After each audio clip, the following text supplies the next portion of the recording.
Hello guys, சைனாவில் international team அதில் உள்ள சயின்டிஸ்ட் மற்றும் ரிசர்ச்சர் வந்து ஒரு ஃபாசில்ஸை வந்து கண்டுபிடிச்சிருக்காங்க சைனாவில். அந்த ஃபாசில்ஸை அந்த இன்டர்நேஷ்னல் டீமில் உள்ள ரிசர்ச்சர் மற்றும் சயின்டிஸ்ட் அதை வந்து ஸ்டடி பண்ணி அனலைஸ் பண்ணி ரிசர்ச் பண்ணி பார்த்துருக்காங்க. அதோட ரிசல்ட்டை வந்து இப்போ ரீசெண்டாக அனௌன்ஸ்மெண்ட் பண்ணியிருக்காங்க. அதில் என்ன சொல்லியிருக்காங்கன்னா, சைனாவில் கண்டுபிடிக்கப்பட்ட அந்த ஃபாசில்ஸ் வந்து 240 மில்லியன் ஆண்டுகள் பழமையானது. அதுக்கப்புறம் அந்த ஃபாசில்ஸ் வந்து கடல் நீரில் வாழக்கூடிய ஒரு டிராகனுடையது அப்படின்ட்டு இன்டர்நேஷ்னல் சயின்டிஸ்ட் டீம் அவங்க வந்து சொல்லியிருக்காங்க. நம்ம இன்னைக்கு அதை பற்றி தான் நம்ம இப்போ பார்க்க போகிறோம். இந்த மாதிரி புது அப்டேட் நீங்கள் பார்க்கணும், மறக்காம இந்த சேனல் வந்து சப்ஸ்கிரைப் பண்ணுங்க. இப்போ உங்கள் டீட்டெயிலாக பார்ப்போம்.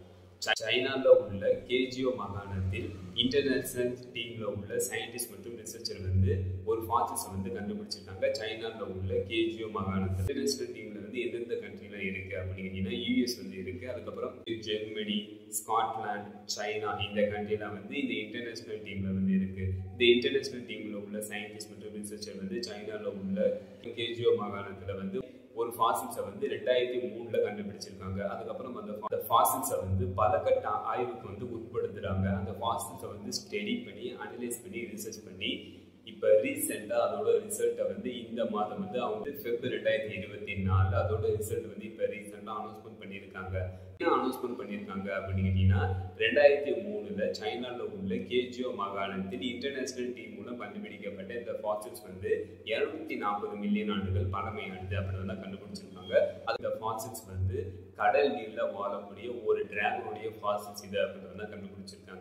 ஏன் டிராகன் அப்படின்னு சொல்றாங்கன்னா, இந்த அனிமல் வந்து நீளமான கழுத்தை கொண்டுள்ளது, அதாவது மிக நீளமான கழுத்தை கொண்டுள்ளது, எக்ஸ்ட்ரீம் லாங் நெக்கை கொண்டுள்ளது இந்த அனிமல். அதனால இந்த அனிமலை வந்து டிராகன் அப்படின்னு சொல்லுவாங்க. அதுக்கப்புறம் இந்த டிராகன் வந்து டைனோசெப்ளோசோரஸ் ஓரியன்டலிஸ் இனத்தை சேர்ந்தது அப்படின்னு வந்து கண்டுபிடிச்சிருக்காங்க. இந்த டிராகன் இதோட லென்த் வந்து எந்த அளவுக்கு இருக்கும் அப்படின்னு கேட்டீங்கன்னா, இது 5 மீட்டர் வரை நீளமுடையது, அதாவது 16 அடி நீளமுடையது. 22 தனித்தனி முதுகெலும்புகள் நீளமான கழுத்தை கொண்டுள்ளது இந்த டைனோசெப்ளோசோரஸ் ஓரியன்டலிஸ் இந்த டிராகன்.